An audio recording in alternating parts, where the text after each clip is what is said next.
I want to say hello, ladies and gentlemen, and I like to say good late evening. I know it's late. Yeah, I'm up quite a bit, but I want to come at you real quickly with some uh, exciting breaking news that is um, of a local black businesswoman who overcame a vote to where there was a council meeting tonight to where they were to consider revoking her license. Of course, she overcame that vote. Um, Councilwoman Barbara Brothers and the chief of police, they failed in trying to have her license revoked. In fact, that's an understatement. They failed miserably. The vote wasn't even close. It was like 5-1, I believe, with the only voting to revoke the license of Mrs. Diane Moss was Councilwoman Barbara Brothers. But of course, as I indicated, she failed. Okay? She did fail. Now, how did we get there? Well, Mrs. Diane Moss believed that it's personal.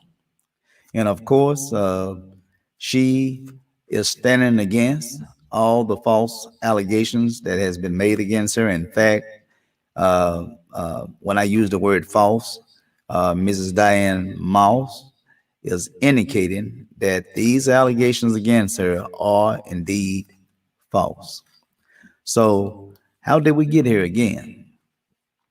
Well, it started in a police and fire committee meeting to where there was some information presented that accused Mrs. Diane Moss business of doing some things that was considered to be a nuisance or either illegal. Illegal being there was claims that she advertised or there was advertisement. Let me just say that there were advertisement of liquor to be somewhat served at the premises that she run. She have two businesses. One is called Diane, the other is called the Station.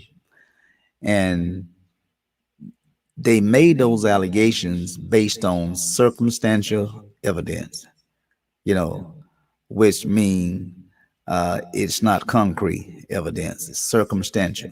In other words, circumstantial evidence is just a hunch, you know. It's not really what you call some real hard, concrete evidence. So now, but that's what they did. They brought those types of claims to try to have her shut down. Now, uh, the vote, as I indicated, it was passed on to the city council, the full city council meeting for them to take a vote, which was that meeting was today.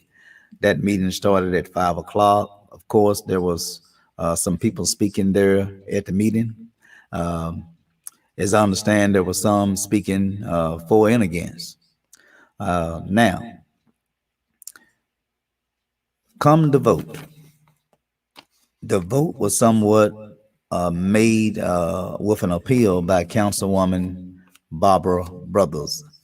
She kept making a statement, are we going to allow the law to be broken?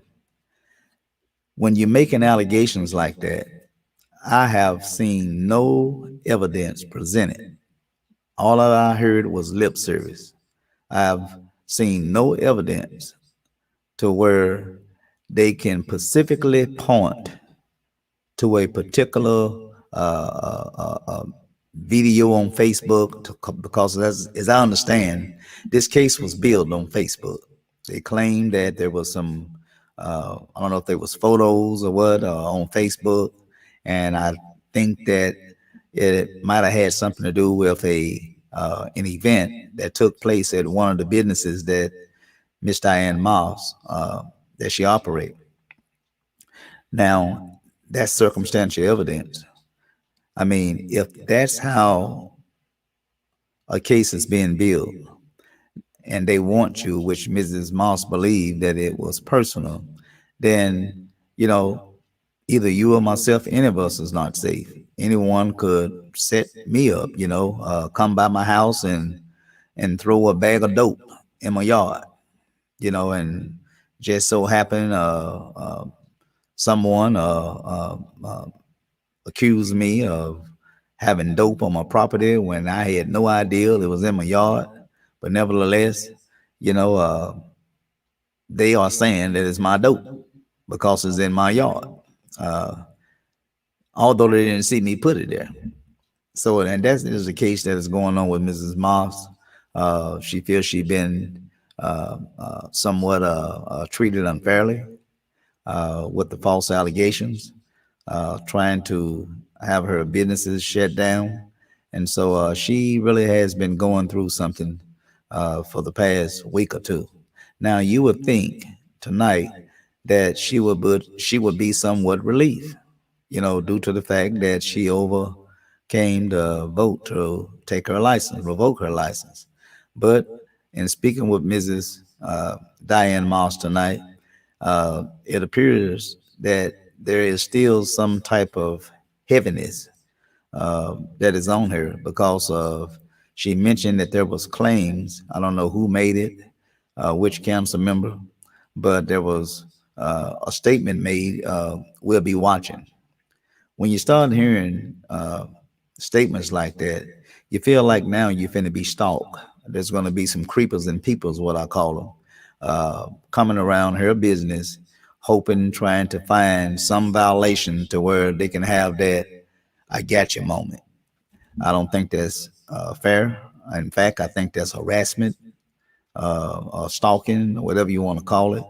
Uh, um, I don't think that's fair, and so she shouldn't have to feel like she have to watch over her shoulders, uh, for the false accusers who tried to take her uh, license.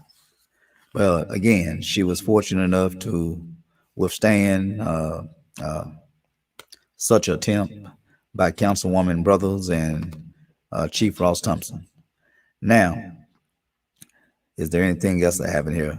Let's talk about this here. Let me go up here to my banner. Now, the reason that I believe that Mrs. Moss was treated somewhat unfairly, let's talk about this here landlord intended. A landlord intended is somewhat, uh, I can say, somewhat similar to what Mrs. Diane Moss was involved in. A landlord, although a landlord is to be responsible and held accountable for his or her tenants, but if the tenant is doing something that is against the rules of the lease, the landlord has the responsibility to make sure that the tenant correct whatever wrong that has occurred. Now, the only way that the landlord, that can be held accountable is if the landlord have turn a blind eye to the behavior or the violations that is being carried out by the tenant. And in other words, if these violations continue to be repetitive to where the landlord is not taking any action to bring the tenant into compliance, then yes, the landlord uh, should be held to account because the landlord have knowledge. In this particular case with Mrs. Moss, she didn't have any knowledge of this stuff that was going on. To my knowledge, she didn't have any knowledge. And so, how do you hold Miss Diane Moss accountable for the actions of another? Were you threatening her livelihood? Shut her business down, which will deny her the opportunity to financially support herself and her family. I don't think that's right. And so I think that the bar is raised too high for Mrs. Moss. I think that there's a disparity in terms of how they treating her versus how they treat others, and I just don't think it's fair. That's just my little 2 cents on it. Now, I want to talk about something else real quickly. Let's talk about the nuisance at the business of Councilwoman Brothers.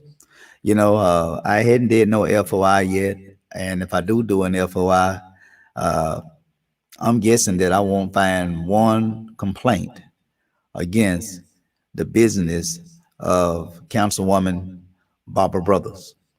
I think many of you who have visited that establishment, it's located there, I believe, right off Main Street and what is it? Is that I don't know if that's I don't think it's Second Street, Main and McHaney, I believe, Main and McHaney. That's where the what they call the old haze. Some folks call it the black haze.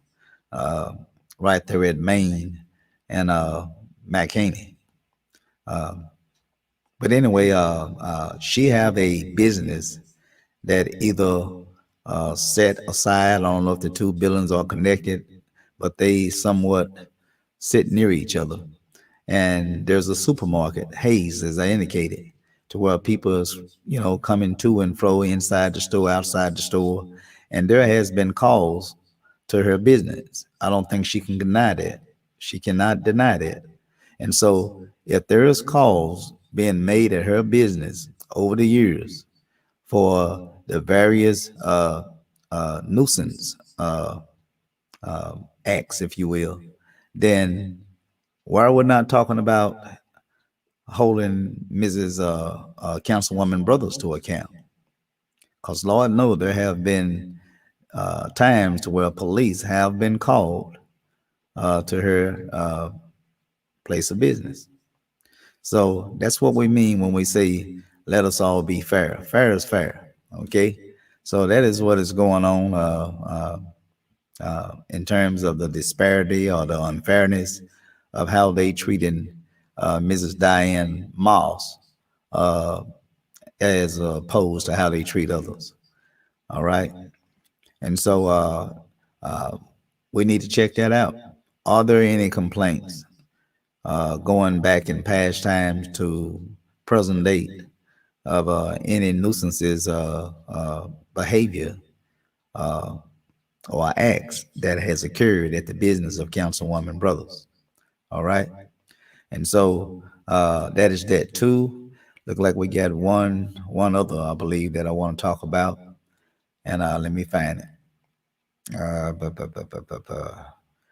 But anyway, as I indicated, I didn't put that up. For those of you who just tuning in, what we're talking about the council voted no to revoke the business license of Mrs. Diane Moss. They voted no. The only person voted yes to revoke Mrs. Moss' license was Councilwoman Brothers. And so Mrs. Moss, she can be relieved to some extent to where she yet have a business license and she can continue to operate. The only stress that remain is that she feel like in spite of her yet having her license, there's going to be those creepers and peepers that's going to be tiptoeing around her building, either planning something or hoping to point the finger, I get you, to go back to the council to try to have them to consider to shut her down again. And she shouldn't have to look over her shoulders like that, okay? But that's what the business was tonight. Council voted no to revoke the business license of Miss Diane Moss. I want to talk about one other thing, and we're going to close it out, and y'all can go to sleep and rest peacefully after I show you this last link here. Now, let me deviate away from Mrs. Diane Moss for a minute. Also tonight, there was a lady, business lady, who came forward to address the council tonight. And her complaint was, we talk about for the past week or so, I think Miss Brothers was one who was very strong in saying, let's follow the procedures. Let's do the right thing to bring ourselves into compliance where, getting the permit, blah, blah, blah, and all this here. Let's follow the proper steps. That was what she was really echoing, I mean, really hammering on. Well, Miss Pamela Smith, she did that. She followed the steps as she indicated. Doing those things, going through uh, the the process of I think it's 13-page application for a temporarily alcoholic uh, beverage permit. And but let me show you something right here. Let me go up here and find it. And I'm hoping that I can. Uh, I'm hoping I have it. Okay, let me go up here and find this for you now. Let me add it to the screen. Okay, now I hope you all can see this, but this is actually the one of the first page of the 13-page document. As you can see right there, it's the State of Arkansas Alcoholic Beverage Control Division. This is the application for a temporarily permit, and you can see all the things, whether it's a restaurant, wine, hard cider, retail beer, spirituous beverage, and so forth. Then you got your state sale tax ID number, whoever the sponsoring organization, the applicant name, of course, applicant address, just basic private information there, personal information, excuse me. And then you pretty much, there's language or separate permit and feed is required for each alcoholic beverage. And so this is basically all the information into this 13-page temporarily alcoholic beverage permit. Okay, that's basically all this is. But the part that I want to show you is very important. That's the signature of the applicant. What was so I guess disturbing about this 13-page application that Miss Pamela Smith spoke about tonight? Do you see this right here? Go up there and read with me to where it say. I'm hoping I see if I can blow that up a little bit more. See if I can blow that. That's about the most I can go. Okay, you see where it say, let's read. It say, this portion of the application is to be completed by the chief of police. If the application for this permit is inside a city or town, or the sheriff if outside a city or town. Then it goes on to say, I realize that temporarily picnic permit are to be issued only for the benefit of a nonprofit, which that's what Mrs. Pamela Smith was given. A charitable, it's going to be nonprofit, some charitable event, to where, a portion of those proceeds will be donated, I guess, to the charitable organization of their choosing. And so, and this is where the police chief, he basically, he will either say, I'll recommend that the application be granted or denied. That's what the police chief is supposed to do. Now, if he denied, do you see where it say reasons for denial? He must write in right there the reasons why he denied the application. Well, in Mrs. Pamela Smith's situation, Chief Thompson just chose, from what was explained to me, was such arrogancy, no is no. In so many words, he didn't really have to give an answer or write an answer as to why he was denying the application. Now, of course, she shared that tonight. You see where he got the signature of the chief. He's supposed to give. If he granted, fine. If he denied, then he give reasons for denying. And then he go ahead and affix his signature to where you see signature of the chief, and so forth. But unfortunately, Mrs. Pamela Smith could not get him to sign on. And so by him not signing on, that means Mrs. Pamela Smith was not fortunate enough to proceed to go to the next step. Okay. And so again, the chief refused to sign the temporary alcoholic beverage permit for Mrs. Pamela Smith. She addressed that tonight. Now, I think in fairness, I will say that after the conclusion of the city council meeting tonight, it was shared, or I overheard that the chief, after the meeting, for whatever reasons, I don't know if he felt the heat, he felt like he was wrong, he felt like he needed to give her an answer, but to my understanding, uh, he went over to speak to Miss Pamela Smith, and uh, I think they may be setting up a meeting. I don't know whether he's going to reconsider or what, but he did go over to speak to her, and I think he asked her to, I guess, visit his office, in regards to the application, temporary business alcoholic beverage permit. And so I just wanted to point that out as well. But again, this meeting tonight, this breaking news that is, and I want to say again, uh, that's the wrong thing. Let me go up here and find it. The council. The council voted no to revoke the business license of Miss Diana Moss. And so thank you all for coming out, giving her the support she needed. Many spoke on her behalf, whether I saw a few spoke on her behalf. I think it was about three people when I got there, and the meeting was sort of narrowing down. But anyway, let's get behind and support Miss Diane Moss, Mrs. Diane Moss, because you could be next. As I indicated, you are not so sweet that you can be the next victim. So Mrs. Moss, she took a hit for all the other local businesses, downtown Blythe or elsewhere, and you all need to stand in solidarity, stand together, and buy into that concept, one for all and all for one. Okay, so I'm getting ready to conclude this here, but before I conclude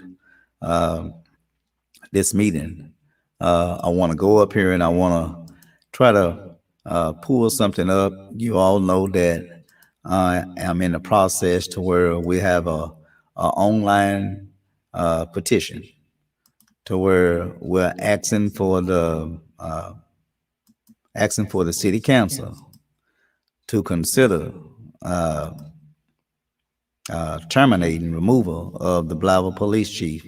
Many of you read that complaint as to why we want to do that. Uh, and so far, we, of the first 100, right now we at 86. Hopefully we can have that 100 soon, and then we got 100 more to go. We said that we was going to try to do 350, but if we can get 200 signatures, I think that would be sufficient to make our submission to the Blythe City Council for them to consider taking a vote of no confidence in the Blythe Police Chief, Ross Thompson, remaining in his position. Okay? Of course, that is the position there. Excuse me. This is the petition, and that's the photo of it. We're speaking on diversity. Everything is, we live in a very racial environment now, and so that's the purpose of the photo. We need to look at each other as human being, and not so much look at each other as, the color of our skin. Speaking of black skin in particular, black skin is not a crime. Okay. And so I'm not going to show you all that, but that's just basically the as to why it is important for us to sign this petition. Please do go and read that, okay? Please do read that. And so that is the petition. So please go to my web page, go to my wall. I have it pinned on my wall, and just click on this photo, anywhere on this photo, and you'll pull up this information, and you can go ahead and make your take the opportunity to sign the complaint. So that is that, and hopefully you all will come back and join me this Sunday. Let me get rid of this. Join me this Sunday, to where we will be bringing you another broadcast this Sunday at 6:00 p.m. I don't know which of the three that I'm going to be speaking on, but please do come and join us, okay? And so that was the breaking news for tonight. Let me see if I had anything else that I needed to share with you all. And I don't think I do. But I will say, Miss Barbara Brothers, please do find a way to work with Mrs. Moss. I think we should let that go. And we need for you to focus on other important issues, Councilwoman, of this city. We got a high crime rate. We need you to focus on that. We get our streets, our roads, they tow up from the flow up. We need you to work on that. Okay. And also, we don't have adequate youth recreations. We don't have any safe haven that our young people can go to have fun and enjoy, to interact with their peers. And so that is something that you can work on, Councilwoman Brother. We got police officers continue to fall down on the job. You know, you can ride over this city. You are a chairperson of police and fire, Councilwoman Brothers. And we got police continue to fall down on the job. I mean, just the other night I was driving out to Walmart, and what did I see? Two police cars parked side by side. We always talk about we don't have enough police officers, to do X, Y, Z, but they can always find a job to park and have a little chat. That means there's some area of the city that is going unprotected because of the chit chat. And also, as I indicated, just on this week, there is allegations that we have police officers, while they're on duty or while they're on call, they are consuming alcohol, and that is a no-no. There's allegations that these cops, two of them, showed up at the Blava Hospital, showed up that they were so intoxicated that they had to lean up against the counter to avoid from falling. That is very embarrassing. I didn't even see it, and just the image, it's just very embarrassing. So, Councilwoman, that ought to be enough on the plate for you to focus on. And hopefully you will accept this defeat and move on. Hopefully you and Ross Thompson, Chief Ross Thompson, will accept this defeat. Move on. Stop the creeping, stop the peeping, stop harassing Mrs. Diane Moss. She's a businesswoman, a respectable woman, trying to make a living just like the average person trying to do in this city. That's all I have, ladies and gentlemen. I want to say good night to you all, and may your tomorrow be even a brighter day as the day you had today. All right? So I'm getting ready to close it out, and I will see you again come Sunday. So I will be bringing you another broadcast. Tony Hollis Live Talk Show Testify. All right? So again, good night. Peace and love. God bless.